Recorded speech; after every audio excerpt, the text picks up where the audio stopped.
Hai,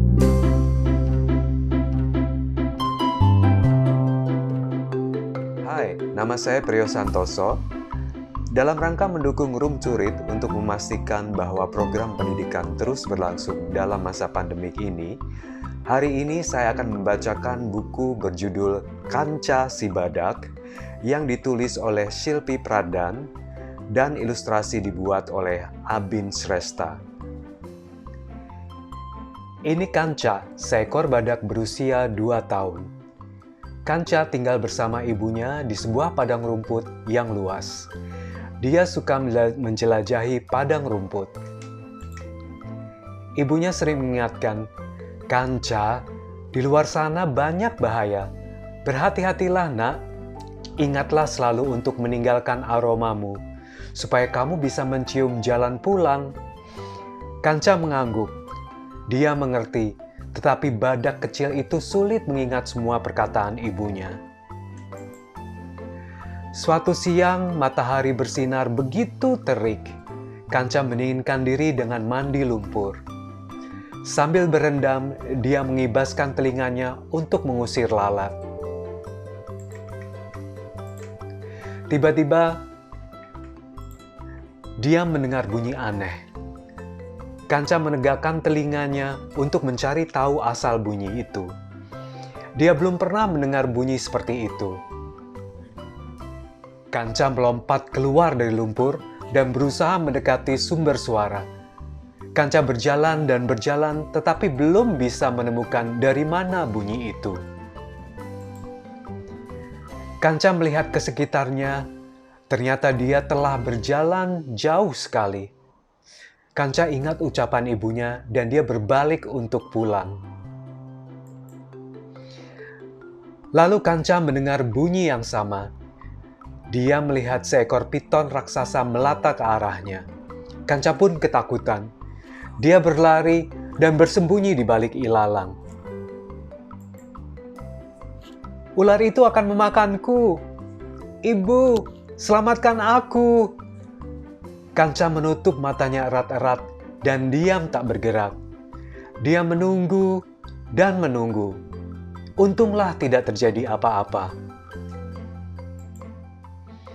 Dengan hati-hati, Kanca mengintip di antara ilalang. Dia melihat piton itu menelan seekor rusa. Kanca terkesiap. Hari semakin sore. Sudah waktunya Kanca pulang. Kanca menoleh ke sekitarnya. Dia melihat ke kanan, dia melihat ke kiri. Kanca berusaha menemukan aromanya. Namun, dia tidak bisa menciumnya. Kanca berlari ke sana kemari, tetapi dia tidak tahu arah kedatangannya tadi. Kanca kembali teringat ucapan ibunya dan dia mulai menangis. "Kanca! Kanca!" Kanca menegakkan telinga. Ada yang memanggil namanya. Kanca melompat kegirangan dan berlari ke sekencang-kencangnya. Boom! Kanca terjatuh ke dalam sebuah lubang. Di sekelilingnya gelap. Dia tidak bisa melihat apa-apa.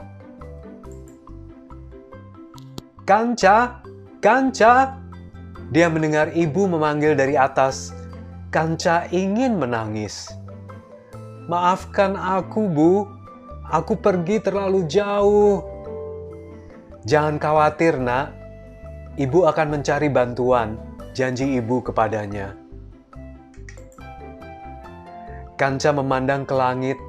Dia melihat bulan bersinar terang. Kanca berjanji kepada dirinya sendiri, lain kali dia akan lebih berhati-hati.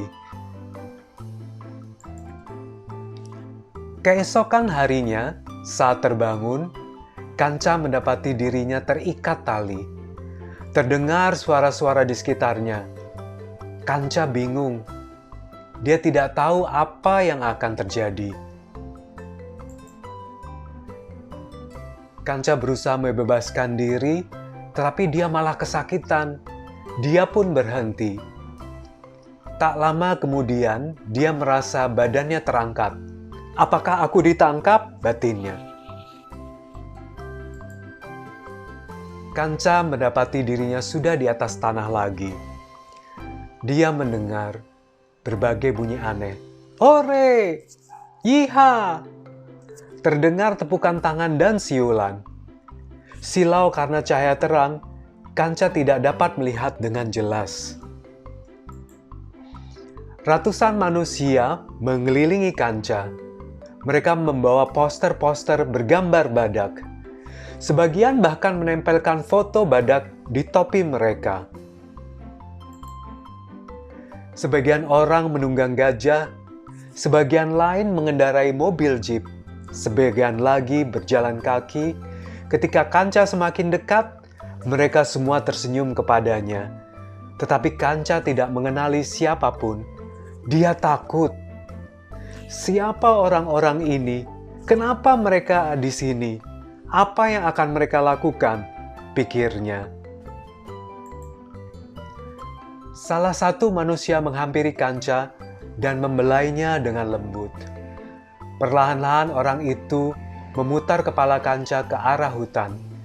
Kanca melihat ibunya menunggu di balik pohon. Orang ini bukan menangkap Kanca, mereka menyelamatkannya. Kanca berlari sekencang-kencangnya ke arah ibu. Kini dia sudah aman. Dia tidak akan lagi pergi jauh tanpa meninggalkan aromanya. Nah, cerita sudah berakhir. Bagaimana ceritanya? Menarik bukan? Sampai jumpa di cerita selanjutnya. Salam!